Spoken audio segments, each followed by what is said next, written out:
Man, don't you hate situations like these? Someone makes a video about the new Sonic the Hedgehog movie, for example, and starts it off by saying something like, I've been a huge Sonic fan since forever, which sounds incredibly stupid because the person in question has been on the internet for over 10 years making videos about video games, but they haven't mentioned Sonic even once, which makes the whole sentence sound very dumb.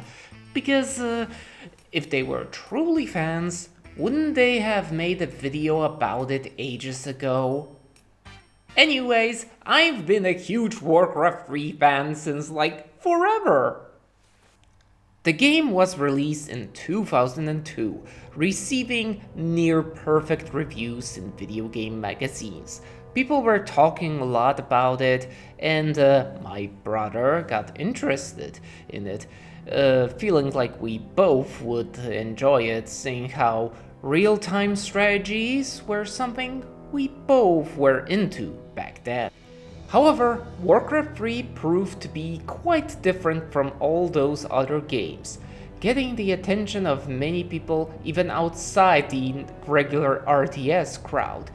Some people play it till this very day, despite its age. No wonder why Blizzard decided to remake it. Speaking of which, the game just came out the other day.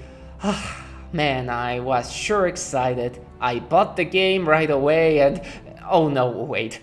No, I didn't, because I knew what to expect of modern Blizzard.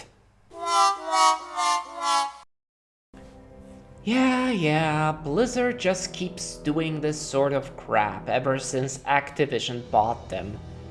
I think it's best if I focus on the original release, or otherwise this video will be more frustrating rather than nostalgic.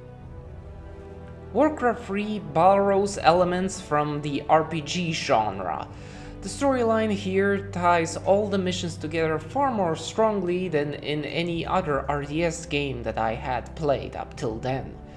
It is a continuation of the first two Warcraft games, and admittedly I have not played them, but thankfully I did not feel all that lost, as the writing is pretty newcomer friendly. Even if you didn't play the game, it shouldn't be too hard to catch what's going on. As for the gameplay, you have some units fetch gold from the gold mine, have some other units collect wood, and then from the collected resources you build buildings, create new units, buy upgrades, and of course, summon your heroes. Well, that last one only applies for the normal matches that you play. In the actual campaign, there are already established characters that exist in the story. They earn experience points with battles, and as they level up, they learn new spells to use. There's even some side quests available from NPCs along the way, which can reward you with treasures like potions or accessories that the heroes can use. Certainly. Please, you're my only hope. A group of gnolls kidnapped my little Timmy and took him to their hideout in the forest. Could you find him and bring him home?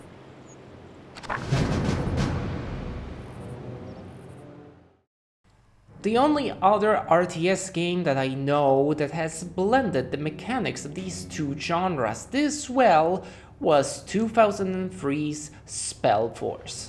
And to everyone who'd like me to cover that game in the future, well, let's say that liking this video, commenting on it, or subscribing to my channel is going to not make that happen, because I don't want to. Despite the high praises that I want to give the game as an RTS title, I was most impressed with the game's map editor. Sure, you could create maps for player versus player, but you could even try to replicate the campaign itself, or even go more ambitious with it if you felt like it. People's imagination was given no limitations. Warning! Limitations have existed. Farel is just being hyperbolic. Entire websites were dedicated to people posting their very own maps or campaigns. Some of them went on to become full-fledged games. Very popular ones at that. It's a shame that Blizzard now wants to prevent that from happening in the future by having a copyright on all maps created within its editor. So sad. But anyway, I spent a ton of time playing these custom maps, and a few of them have gone as far as inspiring me to create my very own campaign, which I viewed as a sort of video game project, I guess. It was called The Legend of Gaia. See what I did there? I took the title Legend of Mana and replaced Mana with Gaia. Truly, my teenage self had a wildly creative mind. The big inspiration behind Legend of Gaia was the Saga series. Games such as Unlimited Saga, Romancing Saga 3. You see, I was getting tired of games with very annoying protagonists.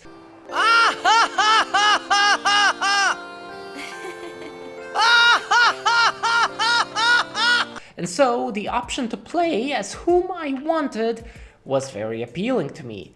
And so I wanted to create a game with not 7, not 8, but 13 protagonists. Oh, he's a madman! A madman! Yes, I've made the classical moronic mistake of, oh, it's my very first project. I should be extremely ambitious with it to where I cannot possibly deliver what I set out to do. Naturally, I didn't want it to just be like a saga thing where each character only has a few individual quests while the rest is just side quests shared by everyone.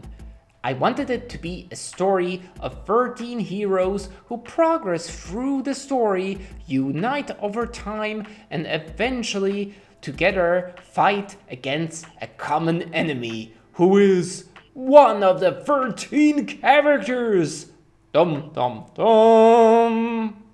I had been writing about it on the WC3campaigns.com forums, and shockingly, a few people got interested in the project and wanted to help me. We sat on the idea for a few years, writing out the plot, designing the battle system, because of course, I did not want to use the game's engine that was already in Warcraft 3.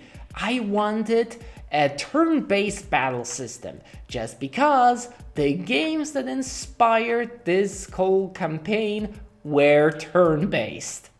It makes sense if you don't think about it.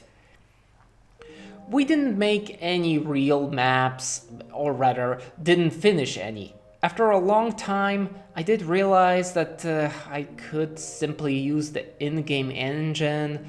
Instead of 13 characters, I could just have 5, because that would be a lot more feasible. However, by that point, I was getting more into other video games, also the furry fandom, online reviewing.